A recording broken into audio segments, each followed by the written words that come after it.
चाहता हूँ, अयोध्या जी का दर्शन करना चाहता हूँ।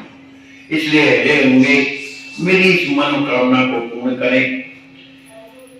विधिवत जल तर्पण सब कीन्हा, चना भोगे ते आदरणीहा। 2 पैसे के चने चबाए, गंगा जल से भूख मिटाए। आचार्य महाप्रभु ने 2 पैसे के चने लिए और श्री गंगा जी का जल का पान किया।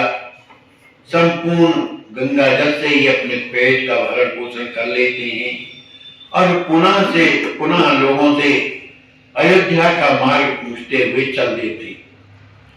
स्थानों में जहां तहां जो भी ठहरने के स्थान मिलते हैं, थोड़ा बहुत विश्राम करते हैं। बाल्यावस्था है, सुकुमार शरीर है, उस पर भी भरपूर पेट भोजन मिला नहीं, चने चबा करके चल रहे हैं, इसलिए शरीर में थकान ज्यादा हो गई। उन्हें नींद आने लगी तो रास्ते में जहां यात्री लोग ठहरे हुए थे उसी स्थान में आप भी ठहर गए और थके होने के कारण आपको निद्रा आ गई। जब सवेरा हुआ तो पुनः बड़ी प्रसन्नता के साथ अयोध्यापुरी के लिए रवाना होते हैं। इस तरह से चलते हुए आप कहां पहुंचते हैं? फाफा मऊ स्टेशन। फाफा मऊ तक पहुंचते हैं। वहां सुंदर एक बैठक खाना था, उसमें आप बैठ करके अपने थकान मिटाने लगे। चलन हेतु जब कीन तैयारी, तब समीप आवा पटवारी। तो फाफा मऊ में जब बैठे हुए थे, अब सोचने लगे कि चलो भाई अब चला जाए। ऐसा जब सोच ही रहे थे, उसी समय पर एक व्यक्ति आया जो पटवारी था, माने हल्का का पटवारी होता ना, पटवारी था। बोला विप्र कहांते आए, कहाँ गमन देह बनाए। अरे ब्राह्मण, तुम कहां से आ रहे हो और आपको कहां जाना है, बताओ तो। सुनत बचन परिचय दियो, पूछे प्रश्न सुजान।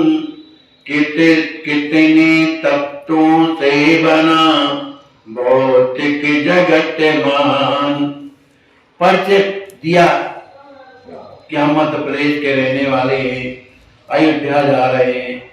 इस तरह से परिचय पूछने के बाद पटवारी के हृदय में ये भावना आई कि ये साधारण नहीं, ये तो परम विद्वान दिखाई देता है। इसलिए उसने प्रश्न किए कि आप ये बताएं कि जो संसार है कितने तत्वों से बना हुआ है। तो आपने बताया कि यह तो 5 तत्वों से बना हुआ है, क्षिति, जल, पावक, वायु और नभ। इस तरह से 5 तत्वों से बना है। जो जग को चेतन करत सदा अज्ञान, यही 5 तत्व जो है संसार को चेतन बनाए हुए है ना। 8वां याम उसे चैतन्यता प्रदान करते हैं। उनकी इस उत्तर को सुन करके वह पटवारी बड़ा प्रसन्न हुआ और उन्होंने ये जाना कि ये तो परम विद्वान भी है। बालक है तो क्या हुआ, पर विद्वान भी तो है। तो उन्होंने फिर प्रार्थना किया कि आप ये बताइए कि इंद्रियों का तत्व का जो विशेषता है उसे आप बताइए। माने जो इंद्रियां हैं उनका संबंध क्या है और कितनी है, इस तरह से। पटवारी ने कहा है आप तो परम ज्ञानी हैं, अब मैं इंद्रियों के विषय में आपसे सुनना चाहता हूं। तो आचार्य महाप्रभु ने बताया कि 11 इंद्रियां ज्ञान कर्म के रूप, 5 जानो हमें वशीकरण मन रूप। उन्होंने बताया शरीर में 11 इंद्रियां है, 5 ज्ञान इंद्रिय, 5 कर्म इंद्रियां और 4 जो है हाथ, पैर, मुख और गुदा, ये 5 इंद्रियां और मन, बुद्धि, चित्त और अहंकार, ये अंतःकरण है। इस तरह से सब 11। लेकिन सबका मन क्या है? राजा। माने जो इंद्रियां हैं उनका मन क्या है? राजा है। तो 5 ज्ञानेंद्रियां, 5 कर्मेंद्रिय और मन 11 हो गए। लेकिन ये 4 अंतःकरण माने जाते हैं, मन, बुद्धि, चित्त और अहंकार। जब उन्होंने विवेचन सुना पटवारी ने तो बड़ा प्रसन्न हुआ। ये तो बड़े बड़े ज्ञानी हैं और उन्होंने कहा कि हम आपके साथ चलना चाहते हैं।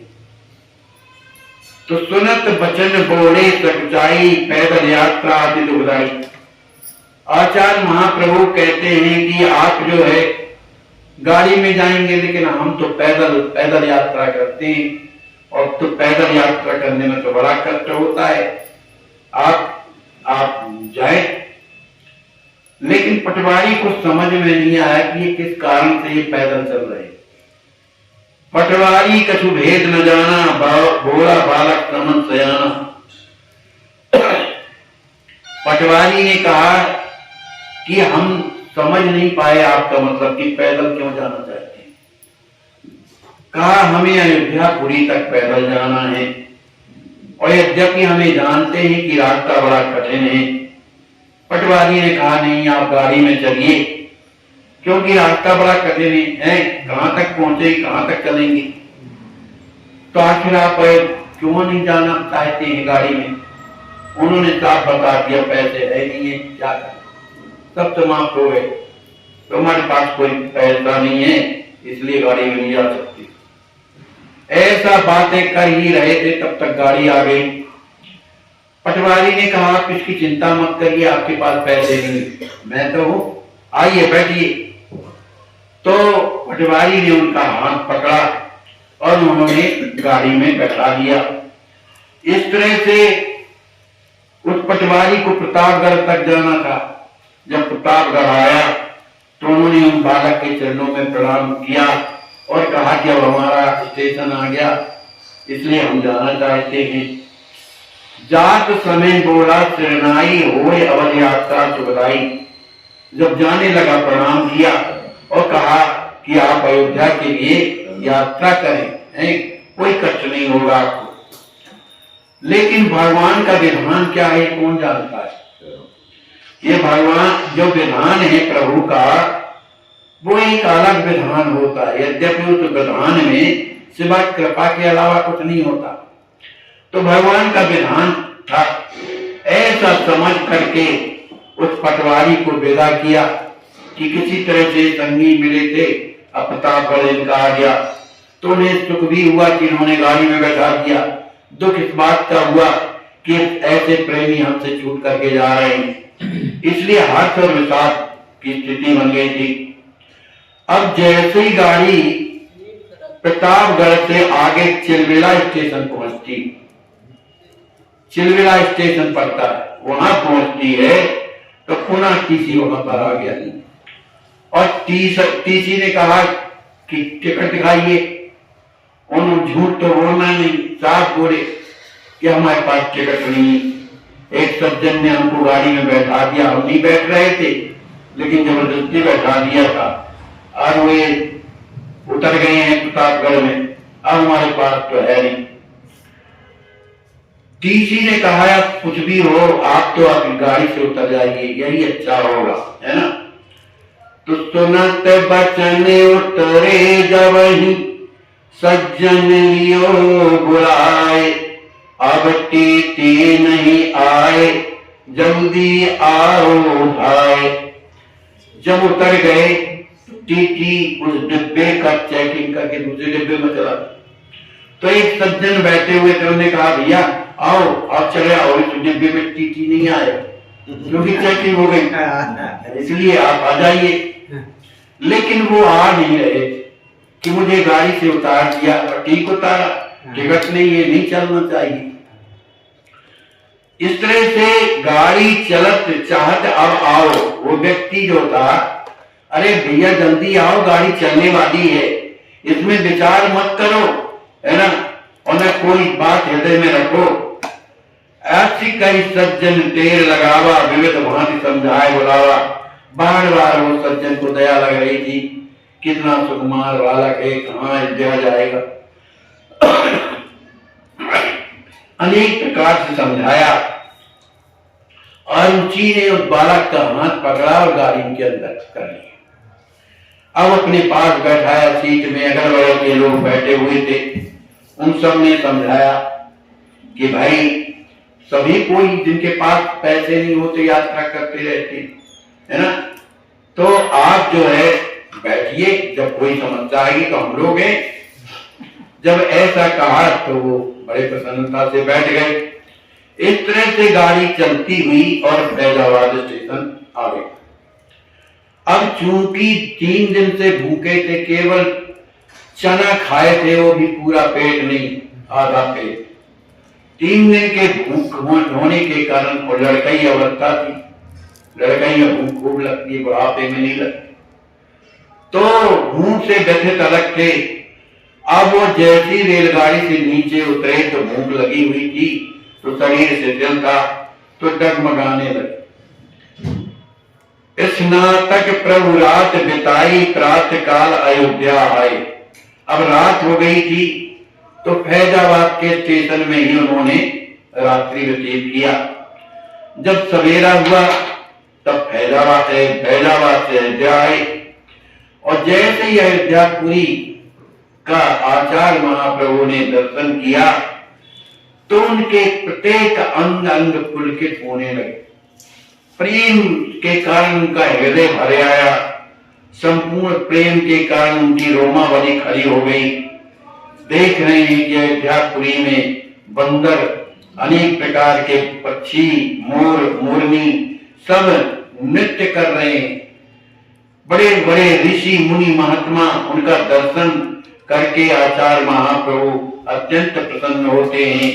अयोध्या का दर्शन करके श्री आचार्य महाप्रभु ने वहां भूमिगत दंडवत किया।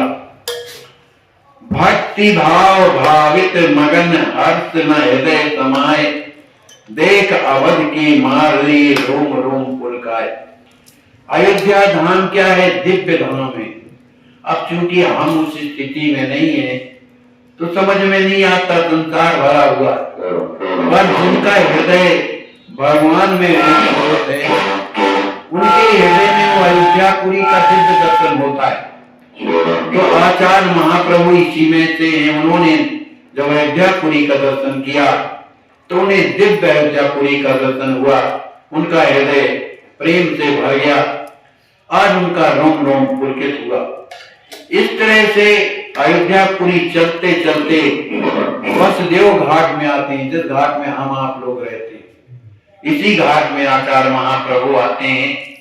उस वासुदेव घाट को देख करके आचार्य महाप्रभु बड़े प्रसन्न होते हैं।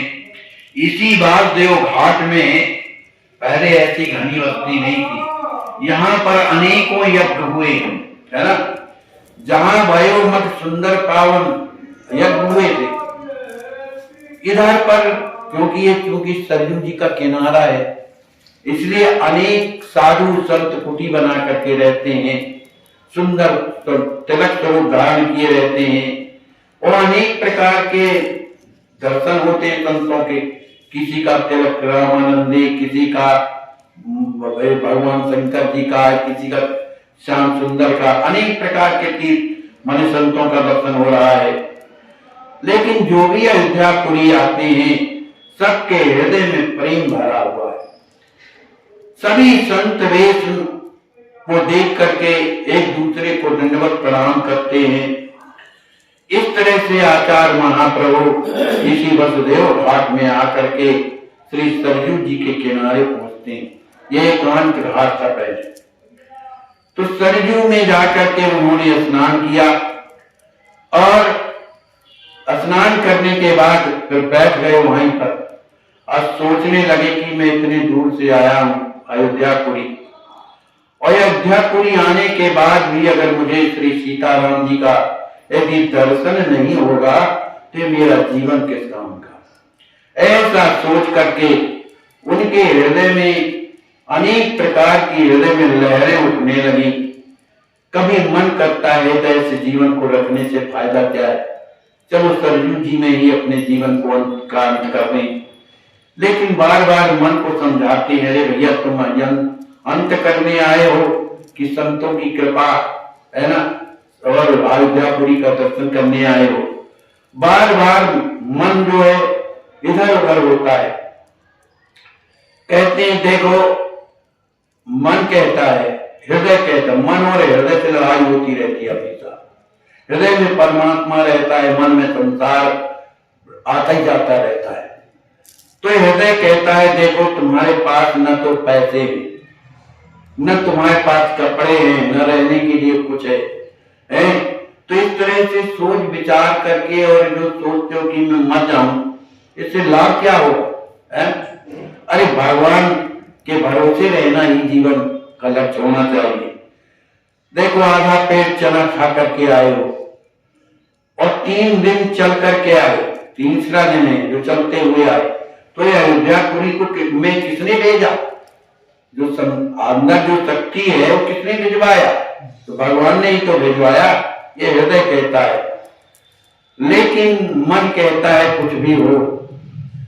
कभी कभी मन भी बड़ा साथ देता है, ऐसा नहीं।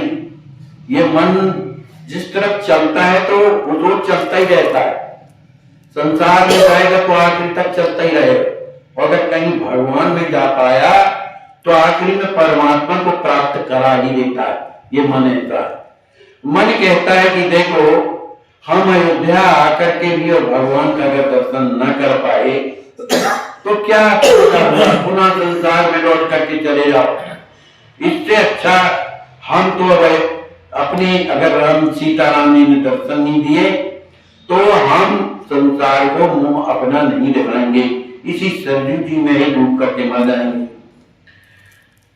ना पैसा ना वस्त्र है, ना ही रहा शरीर, पैर सूज मोटे हुए रघुनंदन बेपीर।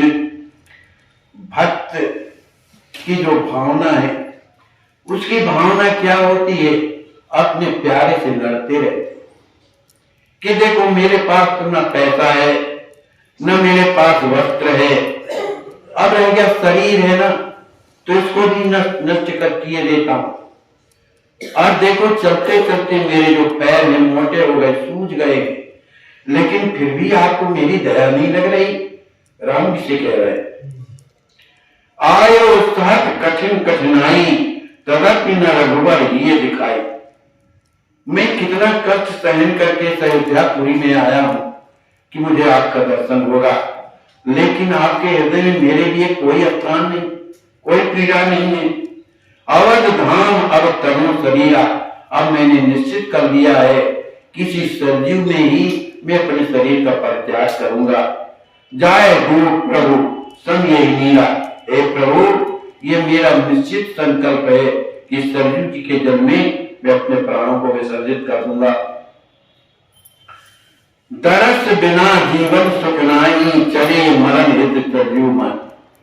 उन्होंने सोचा वो जीवन किस काम का है जिसमें श्री सीताराम जी का दर्शन है। ऐसा सोच करके वे सरजू जी के अंदर प्रवेश कर जाते। अभी स्नान कर लिया था, बैठे थे, अब दोबारा मरने के लिए जा रहे। उस समय वर्षा ऋतु का समय था, सरजू में बाढ़ आई हुई थी, लेकिन विचित्रता ये थी कि आचार्य महाप्रभु सरजू में अंदर चलते जा रहे थे। वो जहां भी जाते थे कमर तक ही जल दिखाई देता था, कमर तक, उससे ज्यादा कहीं। संपूर्ण सरजू में जा रहे आ रहे, लेकिन सब जगह कमर तक जल था।